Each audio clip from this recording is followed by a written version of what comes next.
اب سیفٹی کو کھولو. سرخ نقطے کا مطلب ہے فائر. سیفٹی آن ہے.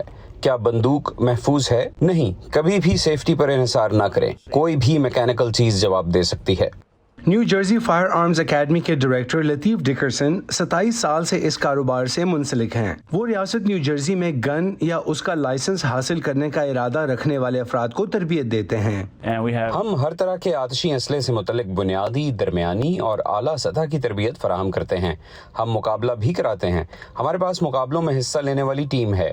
کلاس روم میں چند گھنٹے اور پھر فائرنگ رینج پر مشق. لطیف ڈکرسن کہتے ہیں کہ وہ اب زیادہ لوگوں کو تربیت میں شامل ہوتے اور گن یا رائفل خریدنے کا خواہش مند دیکھ رہے ہیں.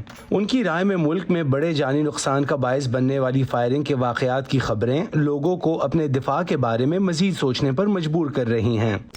ہر ایک کے پاس اپنی حفاظت کی صلاحیت ہونی چاہیے اور اپنے تحفظ کے لیے دوسروں پر انحصار نہیں کرنا چاہیے.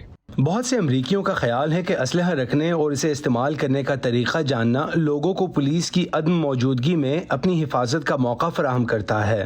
لطیف ڈکرسن اسلحے کے خریداروں کے بیک گراؤنڈ چیکس یا ان کے قانونی پس منظر کی چھان بین کے خیال کی حمایت کرتے ہیں، لیکن کہتے ہیں کہ اسلحہ مالکان کا ذاتی ذمہ داری لینا سب سے اہم ہے اور یہ جاننا بھی ضروری ہے کہ اسلحے کو محفوظ طریقے سے کیسے استعمال کیا جائے. آپ نہیں چاہیں گے کہ آپ ضرورت پڑنے پر اپنی حفاظت کے لیے مناسب قدم نہ اٹھا سکیں. قانونی لحاظ سے اس کلاس میں کئی دلچسپ نکات ہیں. یہ بس بنیادی نظم و ضبط اور احترام کرنے سے متعلق ہے اور کسی بھی قانون کو توڑنے کے بارے میں ہے. میرا پہلے ہی فوجی پس منظر ہے، اس لیے میں اصول و ضوابط جانتا ہوں. سپریم کورٹ نے جون میں فیصلہ دیا کہ نیو یارک میں بلا لائسنس اسلحے کو چھپا کر باہر لے جانے پر پابندی کا ایک قانون غیر آئینی تھا. اس فیصلے پر نیو یارک میں مظاہرے شروع ہو گئے اور حکام نے صورتحال پر قابو پانے کے لیے نئے طریقے تلاش کرنے کا وعدہ کیا.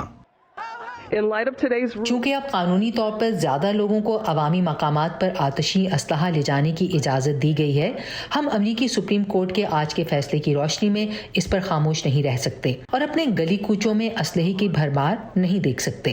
نیو یارک کے قانون سازوں نے اس کے بعد شہر کے کچھ حصوں کو اسلحے سے پاک علاقے قرار دیا ہے، جن میں سرکاری عمارتیں، اسکول اور عبادت گاہیں شامل ہیں. یہ کوئی حیرت کی بات نہیں کہ اسلحے کے حقوق کے حامیوں کا کہنا ہے کہ صورتحال سے مختلف طریقے سے نمٹا جانا چاہیے.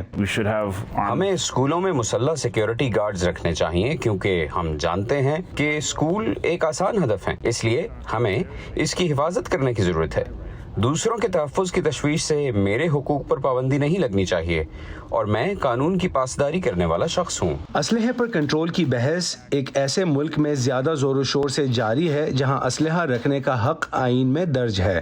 ایفجینی موسلوف کے ساتھ Imran Jadoon, voice of America.